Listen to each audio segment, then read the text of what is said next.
Good evening, I'm Tony Jones and welcome to Q&A, here to answer your questions tonight. Tasmanian Independent Senator Jacqui Lambie, Attorney-General George Brandis, singer-songwriter Dan Sultan, who's touring the country next month to promote his new album, Liberal Councillor Christine Forster, who's at odds with her brother Tony Abbott over same-sex marriage, and Shadow Minister for Environment, Water and Citizenship, Tony Burke. Please welcome our panel.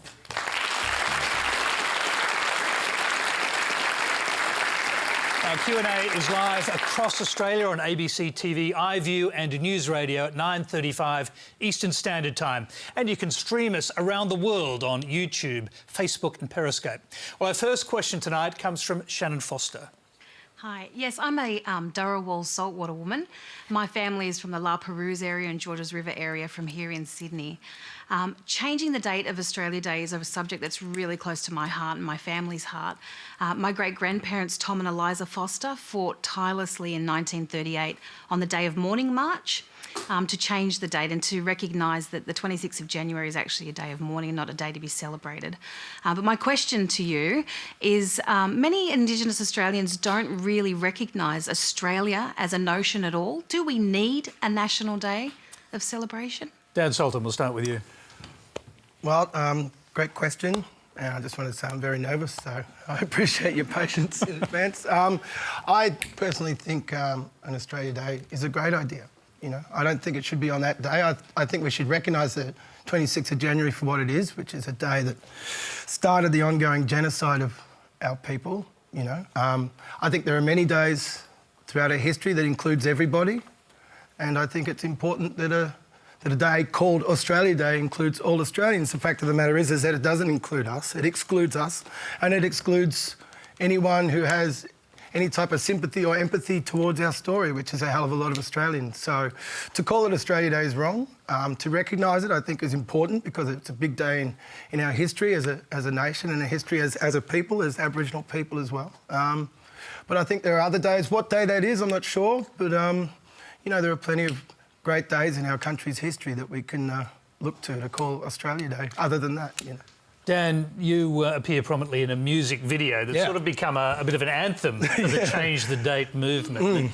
The subtext of it seems to be that Australia Day has become a bit racist. Is that what you think? Well, Australia Day's always been racist, and I don't think it's a subtext. I think it's pretty straight up about it. You know, that's written by Briggs, Charles and myself. And, you know, we've been brothers for a long time and we've played in front of many people at once and, you know, just played for ourselves as well. And, you know, it's a very special thing. Look, I think it's a great song, even if you didn't know what we were talking about. I mean, it's a great beat, you know, and it's a good song to dance to anyway. Well, it's a hip-hop song. It is a hip-hop song. Briggsy is pretty impressive. Well, Briggsy doesn't muck around. No, neither does Charles, you know. I've got a bit more of a softer touch to those guys, if I'm honest. But that's OK. Everybody fights the good fight in their own way. I think the important thing is as long as you are fighting the good fight, you know, I think, you know, the January 26th is, you know, I mean, it's a day of mourning for us, and for people not to recognise that or to say that it doesn't matter, you know, that we feel that way, and not just Aboriginal people, a lot of people feel that way about it, is disrespectful, and I think it is racist, and I think we need to have a bit of a look at ourselves, and, you know, that's OK. There are a lot of beautiful things about this country.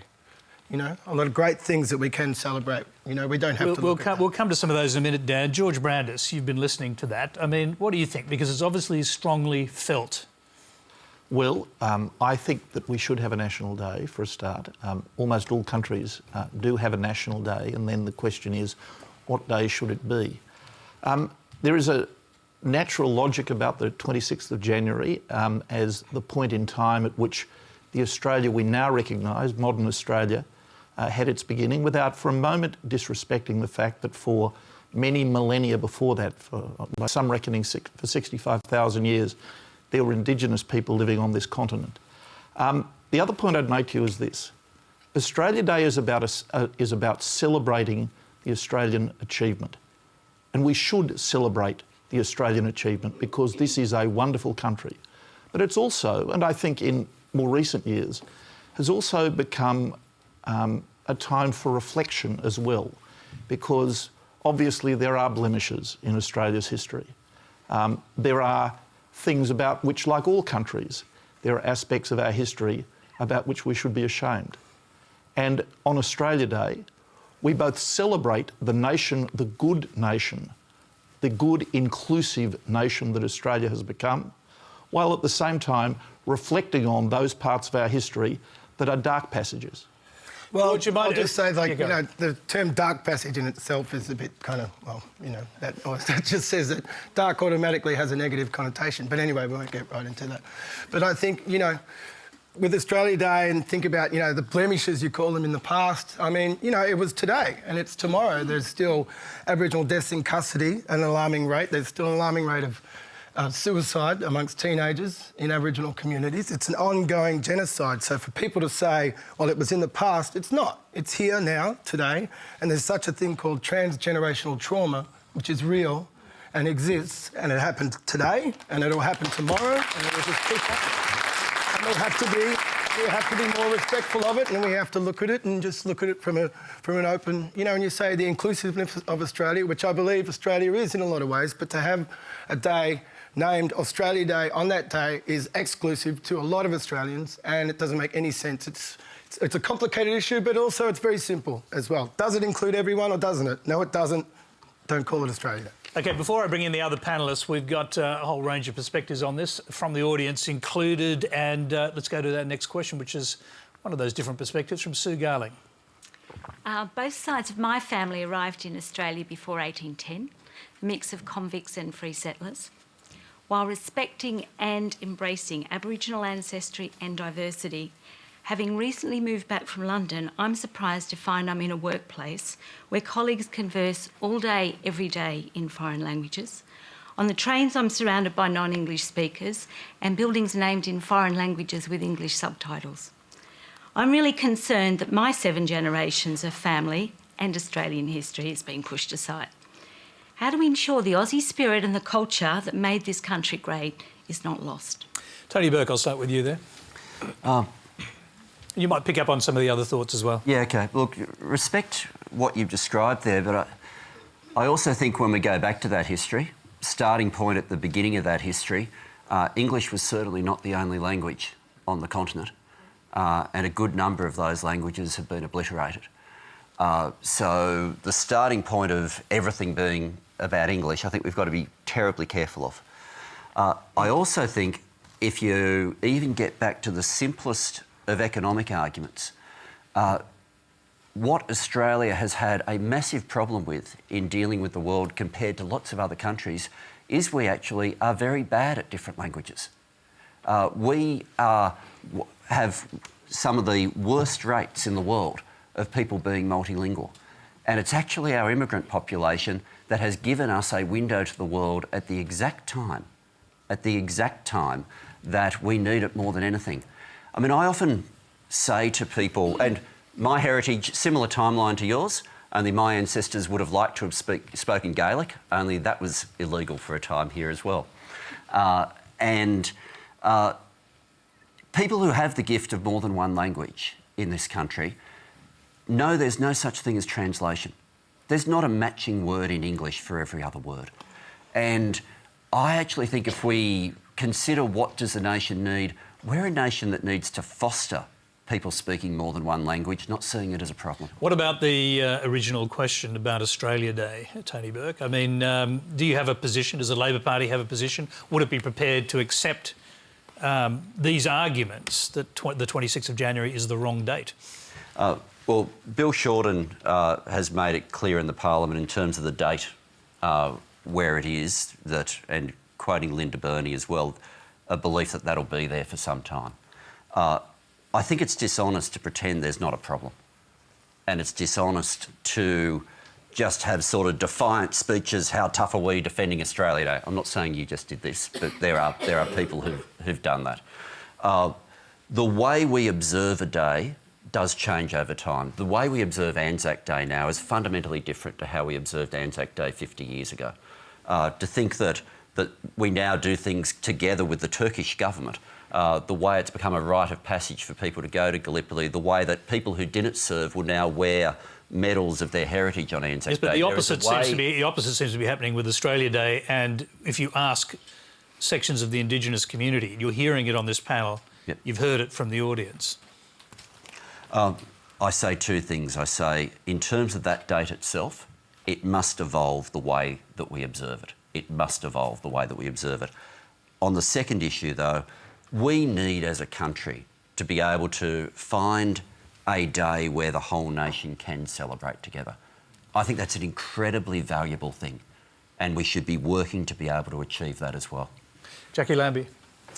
Yeah, I have no intentions of backing a move for Australia Day. Australia Day is supposed to be about us all coming united. It doesn't matter what religion you are, what colour skin you are, where you've come from. None of that should matter. It's about being a united country. That's the first thing. And I too, I am like you. I am worried about our culture, our ethics, our grassroots, our moral upbringing and all the rest, because I just don't... I think we're starting to lose that. I think because it's becoming wafer skin, wafer thin, it scares the hell out of me. I'll be brutally honest, I don't know what my kids are going to face in 20 years or 25 years when they get to my age. Yeah, heaven forbid you lose and your that culture. is very scary. Heaven forbid anyone was... But, you know, I mean, you know, you can go on about Anzac Day, and you are right, Anzac Day is a big day to celebrate. But, you know, what are we going to have for these guys? They want... It's like Vietnam Veterans Day. It's like Borneo Day. Enough. We should celebrate this once. If we've lost men and women to war, then we have one day and it's Anzac Day. And I've made my feelings very clear on that. And Australia's Day is the same. Everybody needs to put their differences aside. You know what? Someone else will pick another day, and then there'll be a minority group come up and say, well, we don't like that day. You know, when's this going to stop? When are we going to stop fighting and arguing and unity? Well, we have been talking about it, mate. We've been talking about it January for years. 26th is the wrong It's like day. reconciliation, and I don't agree with you. That is the Australia Day. That's the way it goes. It's not a matter of opinion, just because it's fact. it does... It's fact, it's you know not what? opinion. Because it This doesn't isn't my suit a opinion. minority... It's history. Because it does not suit It's a minority, history. the rest of us should not have to pay the price. We've had this experience before of people talking over each other, so we'll try not to let that happen. I'm just going to go quickly to another question from the audience. This is from Kiralee O'Reilly. So I'm a proud Gumbengi woman from Barraville, up the north coast of New South Wales. My question is to you, Senator Brandis. Bearing in mind your thoughts on the right for people to be bigots, do you feel that the whitewashed history and the privilege of this country should be acknowledged, and that my people have the right to be included in the celebration called Australia Day, and that it's more inclusive and meaningful for everyone, including my people, the Indigenous people of Australia? Well, I think everybody is entitled to feel included, and everybody is entitled to be judgmental.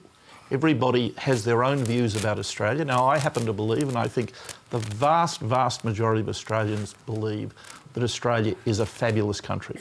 People want to come and live in Australia. It is one of the most desired destinations for people to make a new life. So we should celebrate Australia. We should be proud of it. But you can celebrate and be proud of our country while at the same time being mindful of its history. Now, everyone who is an Australian, whether it be a person who has an Indigenous heritage like yours, a person whose forebears came from the British Isles like mine in the 19th century, or people who've come in more recent decades from Asia and from Africa and from the four corners of the world, they all make a commitment to Australia, whether by birth or by choice. And all of their views are entitled to be respected. No particular group, I think, has a greater claim to be respected as Australians than any other. George, you've got a bit of a problem with your microphone. We're going to sort out that. I'm going to go to Christine. We haven't heard from you on either of these subjects. Yeah, well, Tony, I think Australia Day, January the 26th Australia Day is, you know, and with recognition of the fact that a large proportion of the Indigenous community doesn't agree with that. But I think it's the best thing that we have at the moment to celebrate the wonderfully diverse and multicultural country that Australia is. And I think the majority of the community currently supports Australia Day as being the national day. I don't think there's, outside the feeling that I get anyway, outside the Indigenous community, there's a great push to change that date. It's certainly, I agree with George, it certainly marks the day that was the start of Australia as we know it. But that said, you know, I was talking about this issue with my 16-year-old son just today, in fact, before we came here, and I think perhaps that Australia Day will evolve, and I think because for his generation, doesn't have the same significance that it seems to have for my generation. And I would like to see Australia evolve, and I would also like to see Australia take a day that is for special recognition of our Indigenous community, for their history, for their contribution, for their custodianship of our country. I think it would be a terrific thing if we could find a day, perhaps in the process of going through the recognition, the referendum process, that we can find a day that would become a special day of recognition for the Indigenous community. And I think it's very likely that over time that would become the Australia Day that we all, including the Indigenous community, take as our genuinely our national day of togetherness and celebrating, you know, of course, the good and the bad of the past, but also our shared future together and our shared present day. Can I just go back to Kirrily, our questioner? You listened to that, you've heard that, you've heard Senator Brandis's argument and the general argument from the panel, it shouldn't change January 26 right now. What do you think? The frontier wars, what about those? What about your soldiers? Do you not want to mourn their loss as well? They fought for years to have this country. We're here mourning for our warriors. Do you not want to mourn for your soldiers on that day, the 26th, the frontier war day? George? OK, Jacqui. OK. I think what's much more important to me is closing the gap, to be honest. And I really wish the Indigenous would focus on closing the gap. There are some horrific things that are going on right now that are going on. The elders need to stand up and take responsibility for some of the stuff that is going on out there, especially in those communities, and things need to be done. Do you believe by changing that or having reconciliation, I've asked numerous Indigenous, I'm one of them, what is that going to deliver to us Indigenous people? What is the reconciliation going to do? Is it going to make us feel great for a day? Because it's not going to close the gap. And that gap is killing us. There's got to be better ways to do this. Yeah, absolutely. It is killing us. It will be healing for 24 hours, but we're still going to be in the same situation, and all the bad stuff that's going on with those kids out there, the abuse, everything is still going to continue. Absolutely. It is not going to stop. I think a big part of that healing is something like this. I think there's a lot of things that can happen, like recognising Jan 26 for what it is. I think there's a lot of things that can happen, really looking into, really trying to, you know, take on some of the stuff that's come out of, you know, however many royal commissions about this and cut. There's so much stuff that can happen, absolutely. And I think having this conversation and really feeling this way, you know, about a date like that and recognising how a large portion of Australian people feel about it, and it's not just Indigenous people, it's not. And the fact of the matter is, on that day, which you were talking about before, there is people celebrating Australia Day, and there are people celebrating the history and the custodianship of Aboriginal people on that day already. But I think that's a big part, and I think it's all about, you know, we're talking about the same thing. But this is a debate about symbols, and I think and symbols are very important. Symbols are very important, but Jacqui's right. Far more important than symbols are practical outcomes to address real need. So I entirely agree with what Jacqui said, that closing the gap, and both sides of politics are committed to this. We, as you know, have an annual Closing the Gap report and statements by the political leaders on both sides of the parliament. Those practical outcomes matter even more. That's right. I think a really practical thing to do is to actually, absolutely, and I think one of those really practical things to do is to stop ignoring Aboriginal people when they tell you what we're looking for and what we need.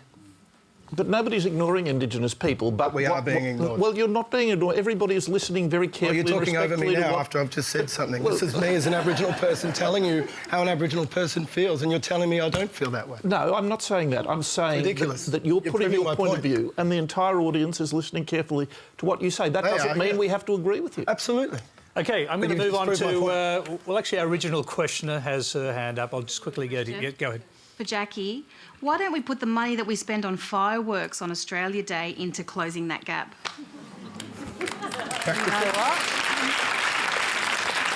OK, I'll tell you what. No, I'm going to say that we'll take that one as a comment. Okay. And I'm going to move to our next question from Samuel Aragon.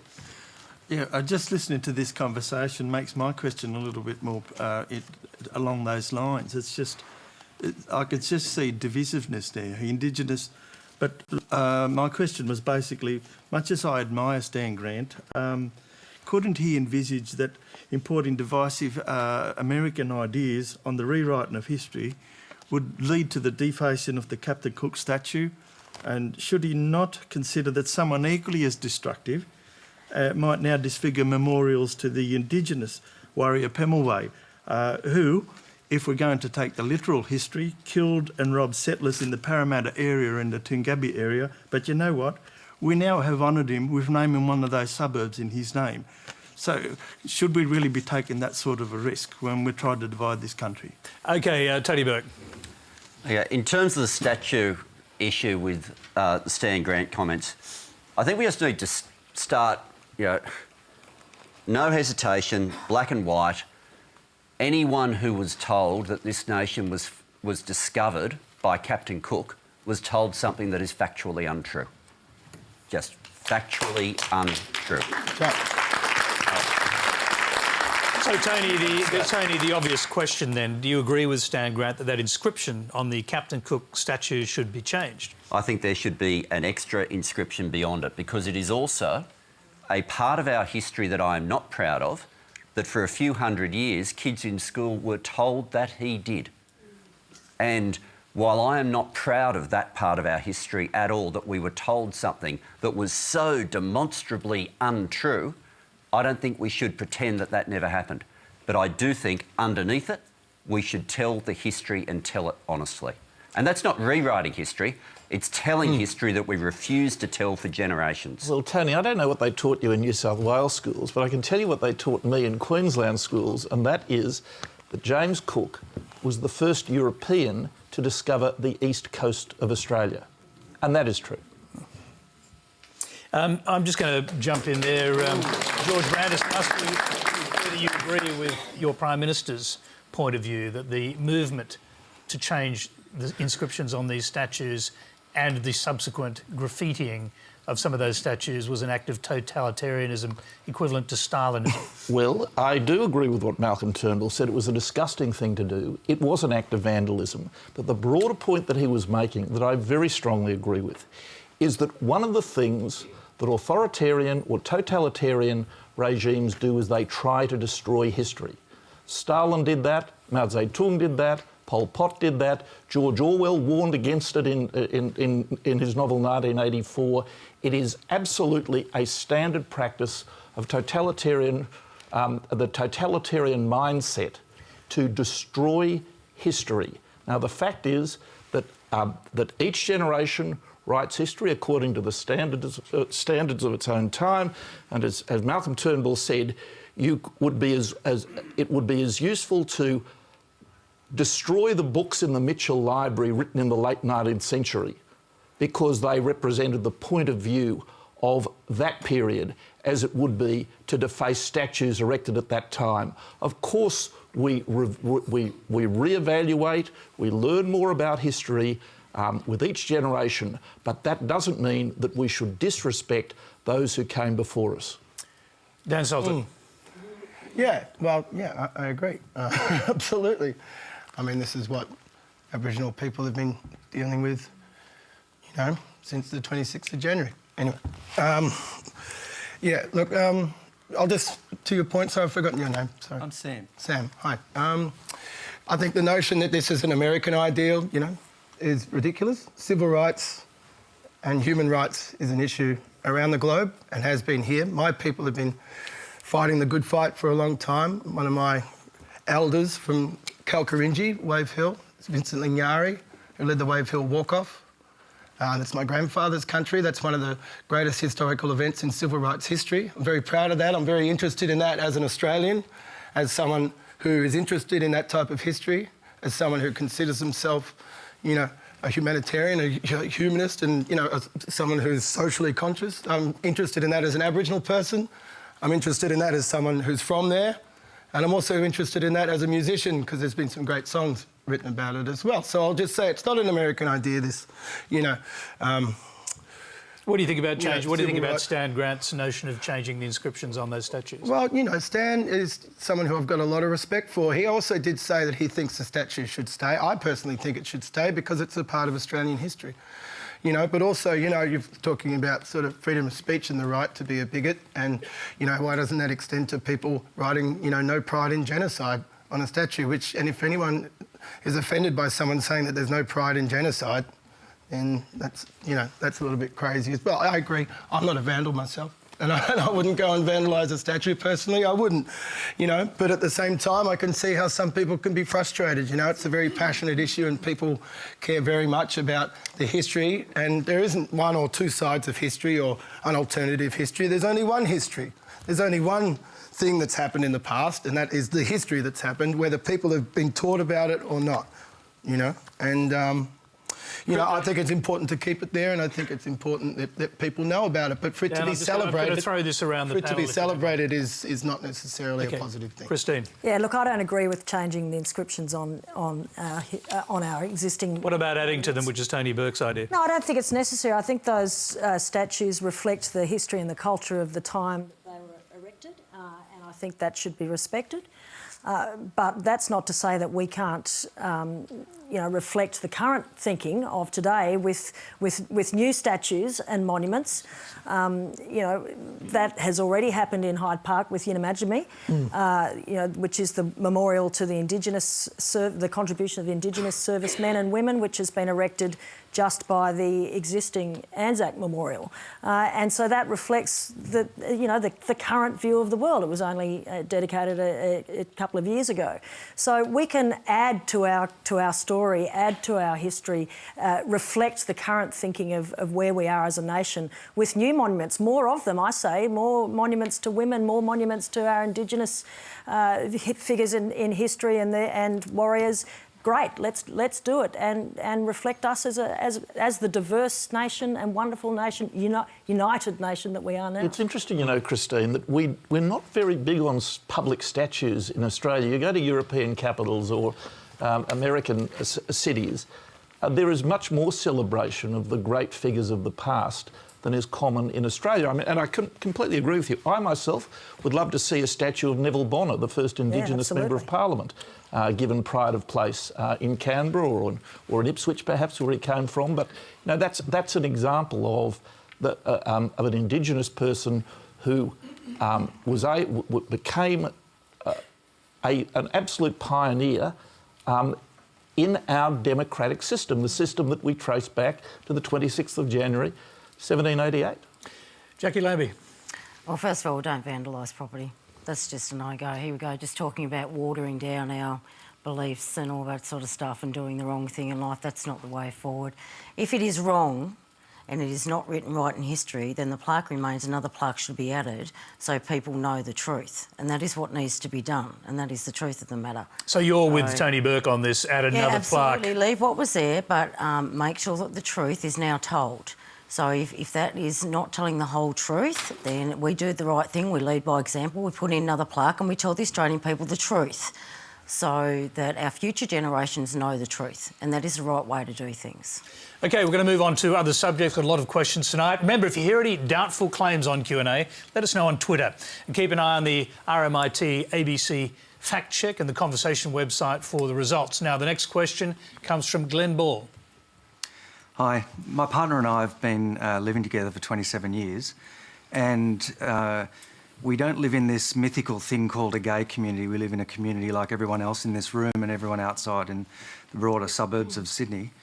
And we're well educated, we have good paid jobs, and we're the go-to people in the rest of our family, friends, and usually the rest of the neighbourhood as well. But yet we know that there are people amongst our family and friends who will still vote no in this upcoming postal survey.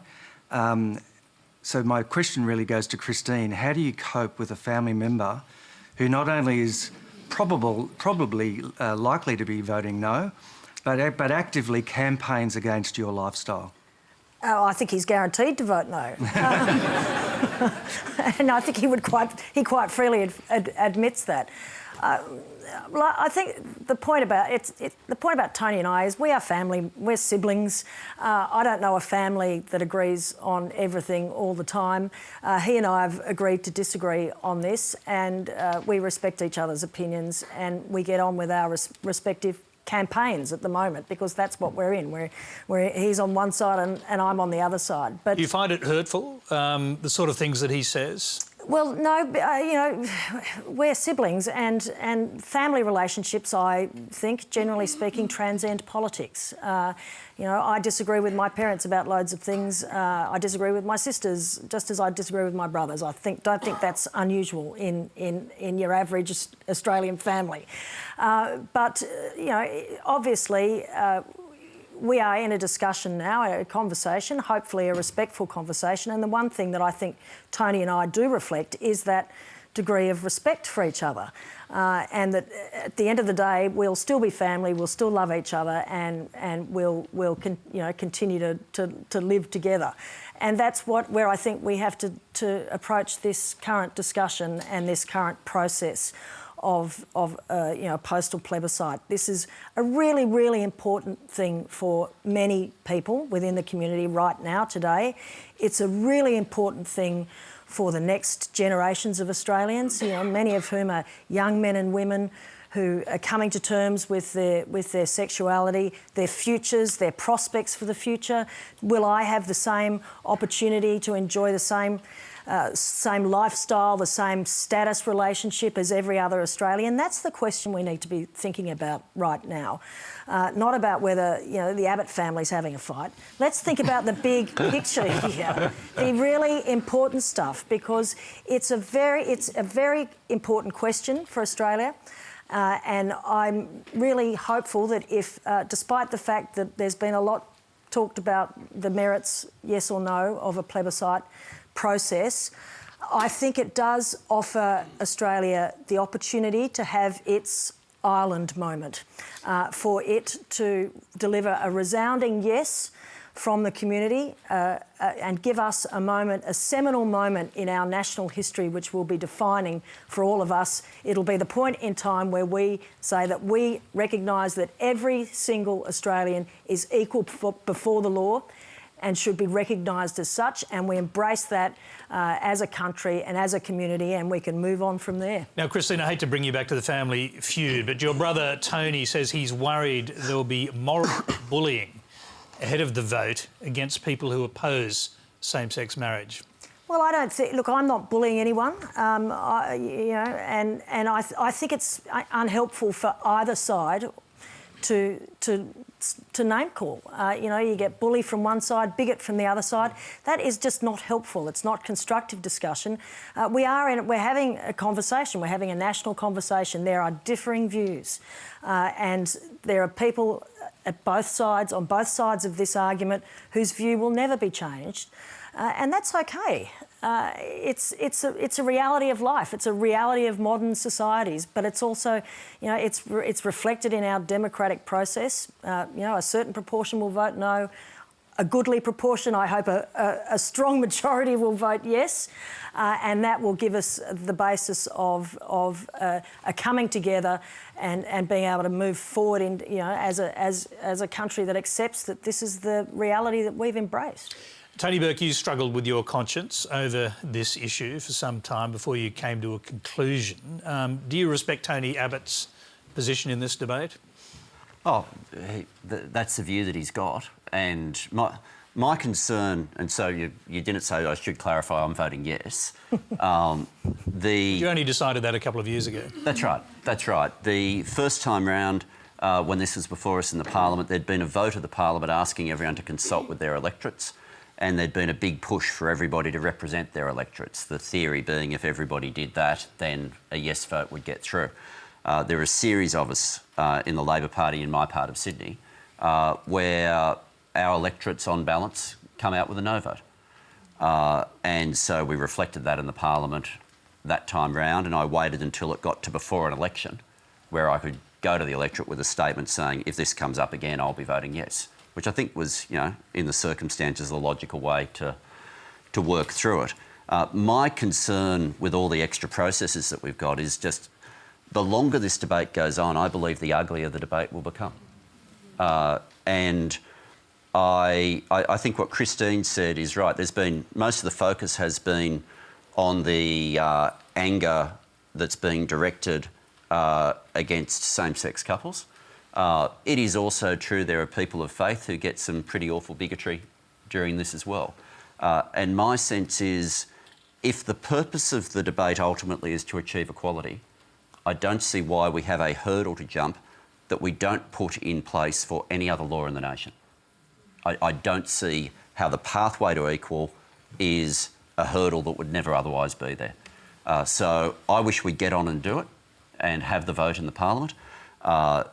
If we have to go through this process and the High Court's yet to decide, then people shouldn't boycott, they should participate. OK, we've got a few questions to get through, so I'll ask people to keep their answers a little shorter. But George Brandis, you obviously have something to say about this. Well, if Tony believes that, I don't know why we didn't do this on the 11th of February when there would have been a personal attendance plebiscite if the Labor Party and the Greens hadn't blocked the legislation for it in the Senate at the end of last year. But anyway, that is what you did, and as a result we're still having this debate that you say you don't want to prolong as a result of your parliamentary manoeuvres. That being said, I'm a person who for a long time now has believed in marriage equality, in same-sex marriage. So, like most Liberals, I will be voting yes, and I would encourage as many people as possible to participate. I hope you vote yes, but if conscientiously you're a person who does not want to see the definition of marriage changed, then you should have your say as well, and you should vote no. The key is to get as many Australians involved as possible. Now, I'll be one of those, one of the many Liberals, like our Prime Minister, like our Federal President, Nick Greiner, who wrote about this in The Australian this morning, and most of the Cabinet, who will be prosecuting the yes argument. But we will be doing so respectfully, and we will respect the fact that there are 2 points of view here, not just one. Jacqui Lambie.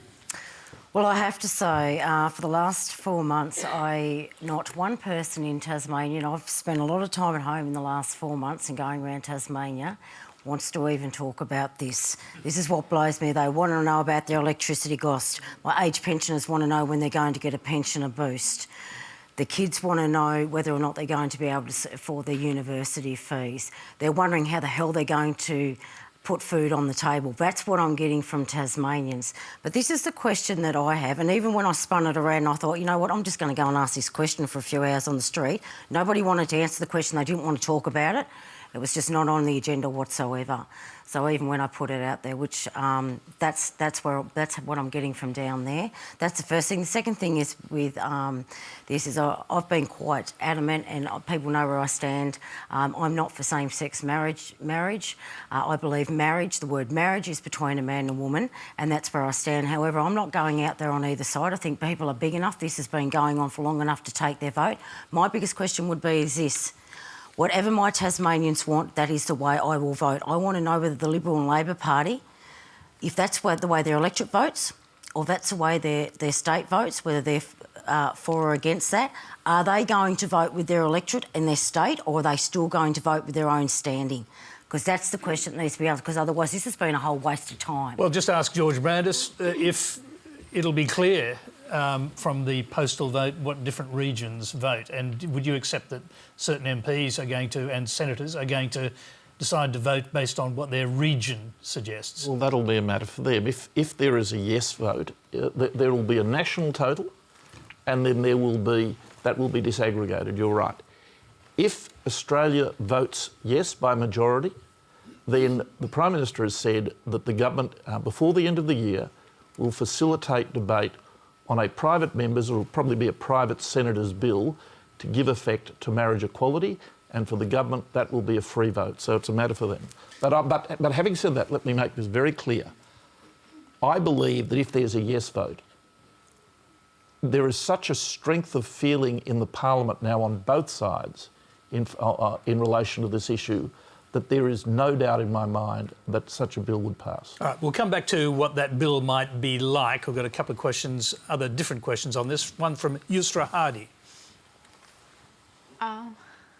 So my question is, when you have two males or two females deciding to have a child via surrogacy, this means that the child will be dislocated from their biological parents.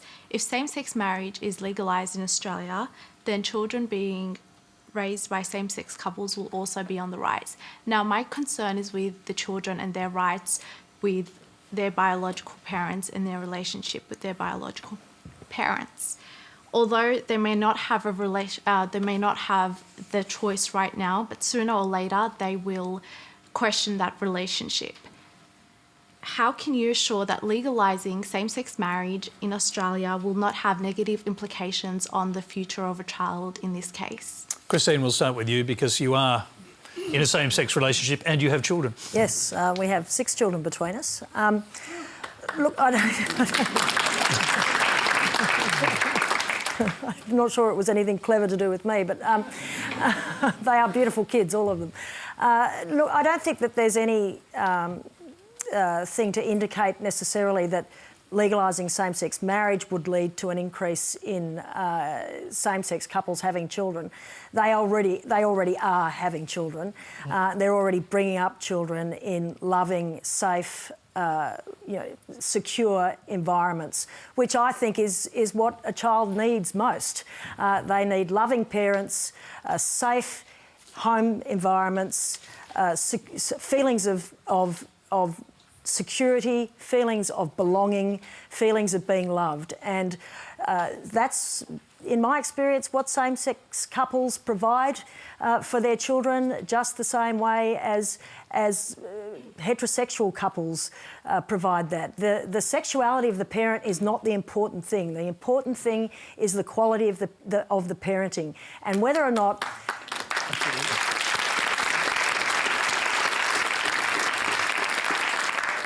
Whether or not same-sex marriage is legalised won't increase the level of numbers of children, but it will make life for the children that are living in same-sex relationships more secure, more safe, more recognised by the rest of their communities, just the same way as the children of people who are married have that special status. We've got another question about how this will actually work. It's from Gabby Burger. Thank you. Look, I don't have an issue with same-sex relationships or marriage. I do have a question about religious freedom. And to give you an example, Sweden has had same-sex marriage since 2009. And it's been, religious leaders have had the option of either performing a same-sex marriage or not. But a few months ago, the Swedish Prime Minister, whose name is Stefan Löfven, announced that he was going to legislate to make it mandatory for religious figures to perform same-sex marriage. Now, Senator Brandis, who's the Attorney General, will probably swear on a book of Bibles that the legislation that will be introduced will ensure that religious authorities are not forced to... How about we ask him that question, Gabby? So we'll put... Well, my question is, will there be problems down the line of religious leaders being harassed by various authorities, could be state authorities, as it's happening in Tasmania right now? All right, George Brandis. Well, the answer to your question, in my view, is no. Now, let us remember what this plebiscite is about. It is about one question and one question only. Should the law be changed to allow same-sex couples to marry? That's it. That is the only question that the Australian people are being asked to decide. But in the event that the result of the postal plebiscite were yes, and we had the debate on a private member's or senator's bill, then any bill that the coalition or a coalition member or senator introduced would contain very strong protections of religious freedom. Now, there are several versions of possible models for this at the moment. The most high profile is my colleague Senator Dean Smith's bill, which contains very strong protections for religious freedom. Now, I don't believe that the Australian people would tolerate a situation in which the freedom of conscience of religious celebrants were intruded upon in the way you have described. But in any event, I can promise you that were there to be a yes vote, any bill that this government was responsible for or was responsible for auspicing would contain those strong protections. Dan Sultan, you were indicating you want to get involved in that. Yeah, not about that particular question, but just the, you know, marriage equality. Look, for me, it's not a left-wing issue or a right-wing issue. It's a matter of what is right and what is wrong. And fundamentally, for someone to not have the same rights and opportunities as anybody else just because of who they've fallen in love with is wrong. And it's as simple as that. Well, let's see if the opposition agrees that it is that simple. What about the legislation? Because it does seem that they're... Well, I'm not a legislator. I'm a songwriter. We don't expect you to do that. Yeah. You will get me on this tonight and possibly never again. I agree exactly with what George Brandis said. So you don't think there's going to be a divisive fight over the nature of the legislation after the vote, if the vote were overwhelmingly We've already had a Senate inquiry deal with, if a bill is to go forward, these are the elements that would be part of it. There will be attempts from some to try to make this vote look like it is about more than it is. If somebody, you know, when they weigh it up, comes to the conclusion that they don't believe the change to the marriage law should happen, then they should vote no. If somebody thinks that the change to the marriage law should happen, then they should vote yes. But if anyone wants to tell you it's about other issues or what might happen further down the track, no, that's not what this vote is about. That's not what we're dealing with. Christine, your brother again, Tony Abbott, he says the advocates for change haven't finalised what they think are fair protections. So he's clearly laying the groundwork for an argument about the protections during the course of this debate. Well, I think George has covered that off. I mean, if legislators feel that there could be issues with protection of religious freedoms or any other ramification, then as legislators it's their responsibility to draft bills to address those concerns. And clearly the Attorney-General is prepared to, you know, cover that off. I think that type of argument is scaremongering, plain and simple. I think it's muddying the waters. Tony is 100% right. This is a... Which Tony? This Tony. The one that's on my left, not the one that's on my right. Who's not here, not you. It's a bit confusing, isn't it? Too many Tonys. But this is a simple question about whether or not you agree that all Australians should be equal before the legislation that we have in place that governs marriage. Nothing more than that. That's the end of the story. OK, now remember you can join the discussion on Twitter and on Q&A Extra on Facebook Live and ABC News Radio straight after this program. Our next question is somewhat different. It comes from Kenneth McMurtry. My question's for Mr Brandis. Given that on radio this morning, on Alan Jones's radio this morning, Peter Dutton agreed that the lawyers representing the Manus Island refugees were un-Australian for doing so. And also just recently we've had the Prime Minister preempting the decision at the High Court about the dual citizenship fiasco. What guarantees can you give us as the Australian people that the judicial system is safe from meddling from politicians? Well, for a start, let me, with respect, correct you. I don't think the Prime Minister preempted anything. The Prime Minister, who is a very accomplished lawyer himself, has a view, which I share, about the likely outcome of these proceedings about Section 44 of the Constitution. He was pretty unequivocal about it. He said, George Brandis, that the High Court will rule this way. I know. You can't say that because you don't know what they think. I know what he said, and I know what his view is, which I've discussed with him many times, and it's a view I share. He was making a prediction as to what he expected the High Court would do.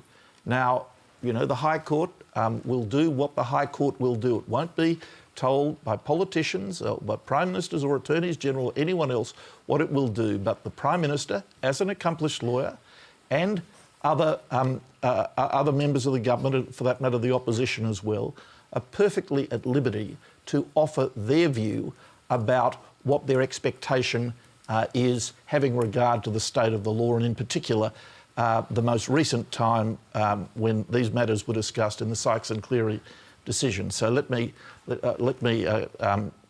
correct your attribution to the Prime Minister of a motive that he doesn't have. Now, look... Jacqui Lambie wants to jump in. Yes, I don't agree with you. I don't agree with you. I think he knows better. There's a separation of powers, and for goodness sake, me, the undereducated one here, shouldn't be telling you that. No. He was trying... He was not. He was trying to influence. He's sitting on very, very fine line. He should have said, that is up to the courts. And I have the utmost respect for them, and I will leave it in their hands, and that's it. He should have just shut it down. He went over the line. Well, look, Jacqui, I just can't agree with you. Malcolm Turnbull, who's appeared before the High Court himself several times, knows that no High Court judge is going to be influenced by anything a politician says. But he's never appeared before the High Court and said, I know what you think and I know what you're going to decide. I think this is a word game about one sentence that was said during question time. He was expressing an opinion about the law, which he's perfectly entitled to express. OK, let's go to the opposition and then Dan Sultan wants to get involved. No, I don't. Stay out of this one completely. I'm going to go tune my guitar. You guys have a good time. The PM's words were, and the High Court will so hold. So, yeah, valiant attempt to try to reword what he said. But that's just one sentence. And that was the sentence, that's right. But the bigger question in this is if we have a situation where you have as senior a figure as the Deputy Prime Minister and we're not sure whether constitutionally he is allowed to hold office, why on earth has he not stood aside? Now, if we just defend the rule of law, how can you have a situation where the Deputy Prime Minister of this country, the whole Parliament votes unanimously, we don't know whether he's legally here, and then the government goes on as though, oh, no problem here, nothing to see. He can keep his job, he can keep his responsibilities, there's no problem. When only a few weeks earlier, you did the exact opposite with Senator Canavan. Well, Tony, the Prime Minister on 7:30 earlier this evening explained that to Lee Sales, and let me just make this observation. It was Mr Joyce who went into the Parliament and said that he had learned that he may have New Zealand dual citizenship. Nobody forced him into the Parliament. He went under his own steam to do it, right? That's the first point to be made.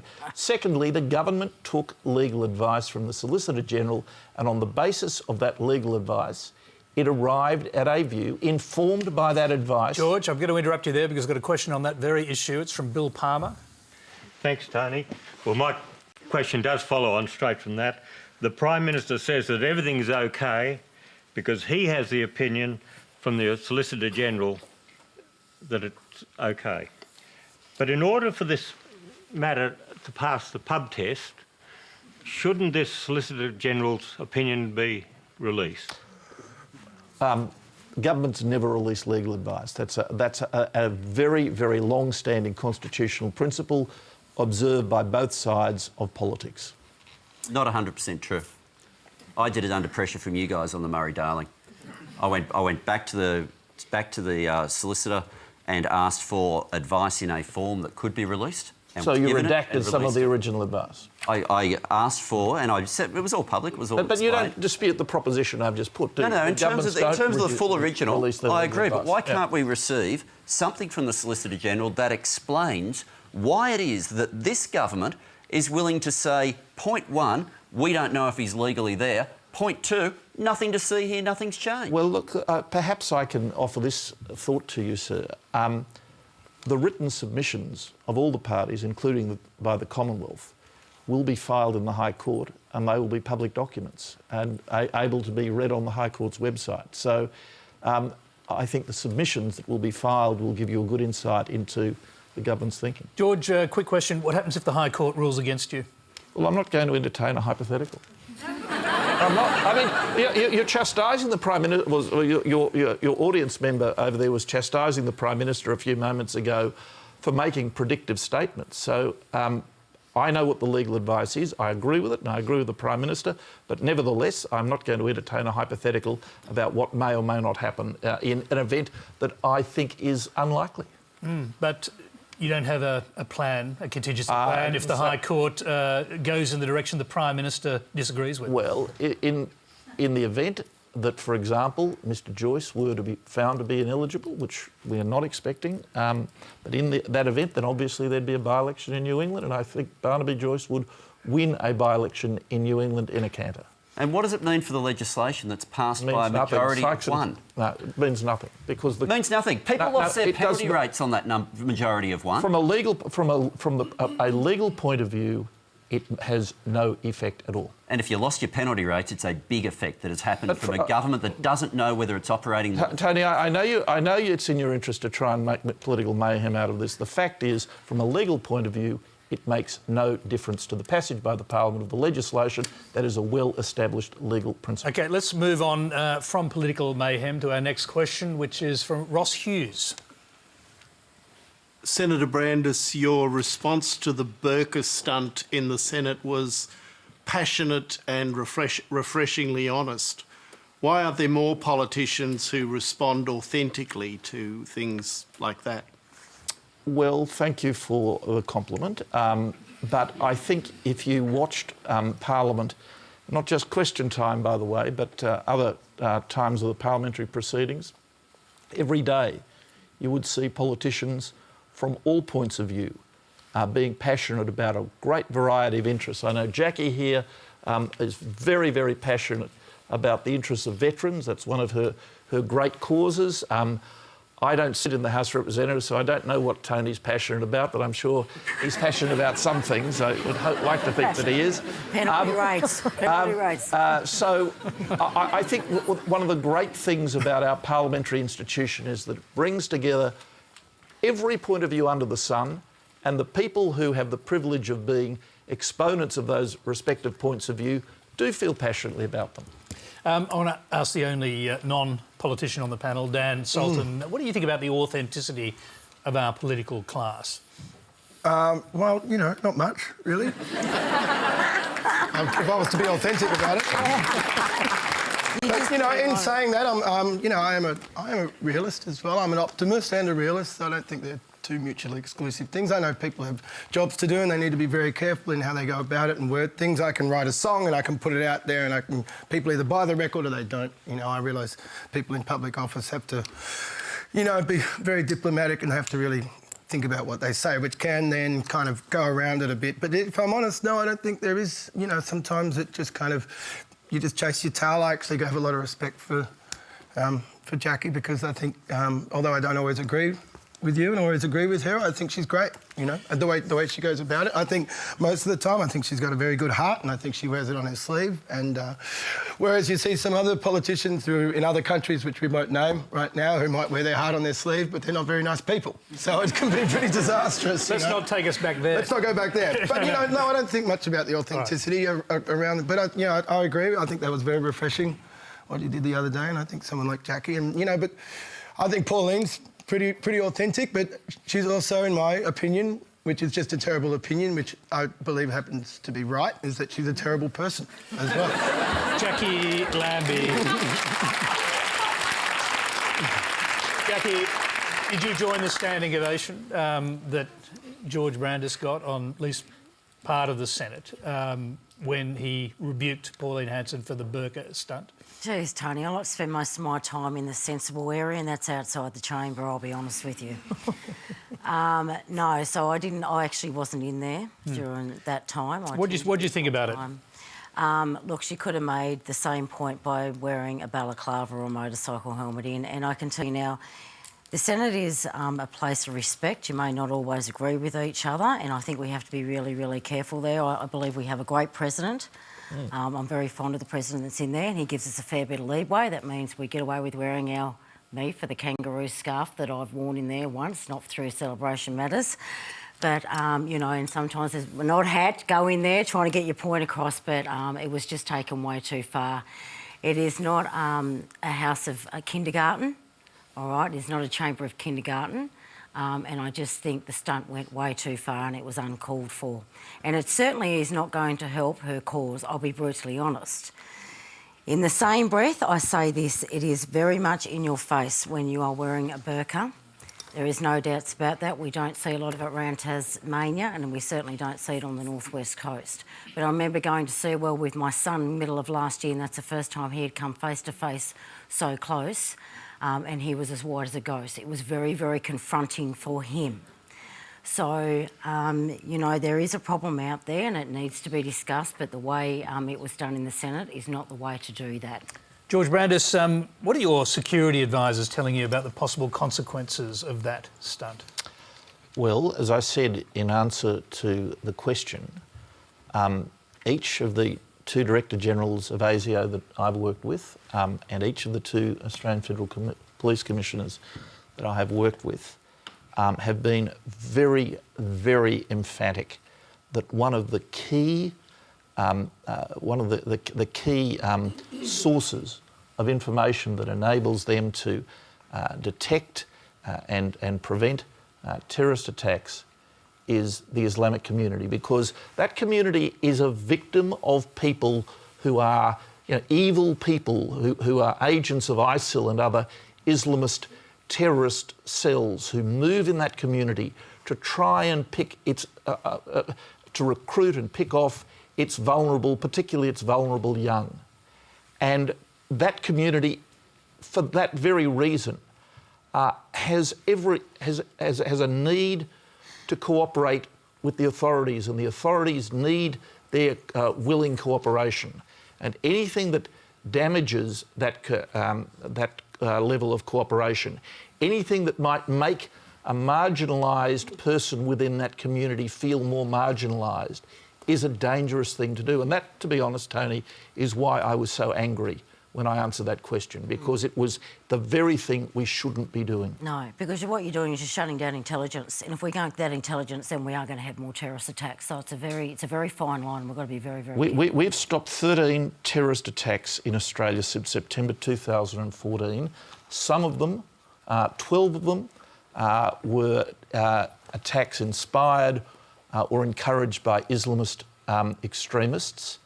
And there are several of those attacks that were able to be interdicted because of information that came from within that community. If that information hadn't been forthcoming, there would have been Australian lives lost. That's how important it is that we look after that community, that we understand it, that we cooperate with it, and that we don't ever do anything to humiliate it. That's what... Thank you. And also it's important to do that, you know, obviously to keep ourselves and everybody safe, but it's important to do that because we're all in the same community. Absolutely. You know, it's not us and them, and look after them so they don't get angry at us. Like, let's just look after each other. You know? And again, I'm a songwriter. I'm not, you know, yeah, absolutely. I'm an artist. We're going to stop so we can have a chance to hear one of your songs. Okay. That's all we have time for tonight. Please thank our panel: Jacqui Lambie, George Brandis, Dan Sultan, Christine Forster, and Tony Burke. Dan, that is your cue. Yeah.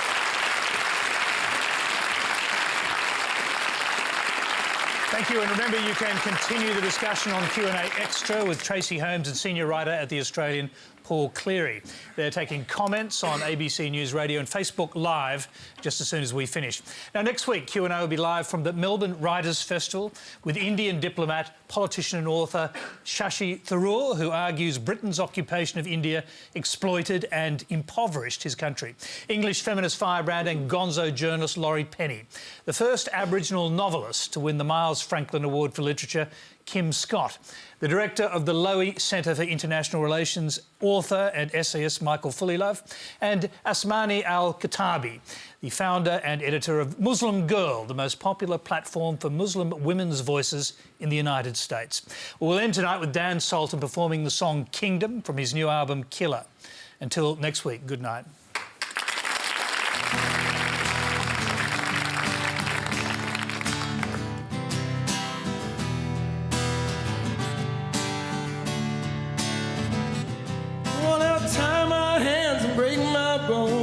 Take my children from my home. Go and block 1,000 suns. One of these days our kingdom come.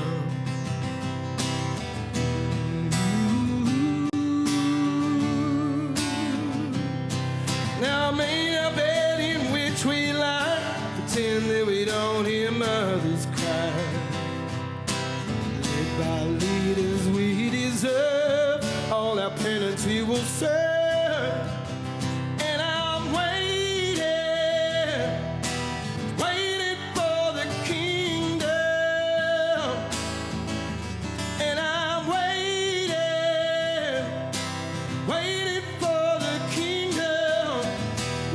walk together through the jungle to the other side. We're running away from everything that we left behind. Do you remember anything? I can remember everything. So who's coming with me? Yeah, who's coming with me to the kingdom? Oh, I see the sun come up on high, breaking through the cold of night. Calls me out right to my bones. It's come to take me home. Oh, and I'm waiting for the kingdom. And I'm waiting for the kingdom. And we walk together through the jungle to the other side. And we're running away from everything that we left behind. Do you remember anything? I can remember everything. Who's coming with me? Yeah, who's coming with me to the kingdom? Oh.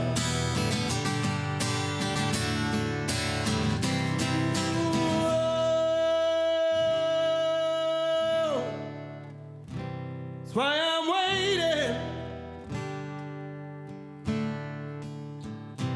And I keep on waiting. Oh, that's why I'm waiting. I just keep on waiting. We walk together through the jungle to the other side. And we're running away from everything that we left behind. Now, do you remember anything? I can remember everything. Who's coming with me? Yeah, who's coming with me to the kingdom? Oh, waiting for, waiting for the going block 1,000 suns. One of these days our kingdom come. Still got something to say? Join the discussion on Q&A Extra now on ABC News Radio and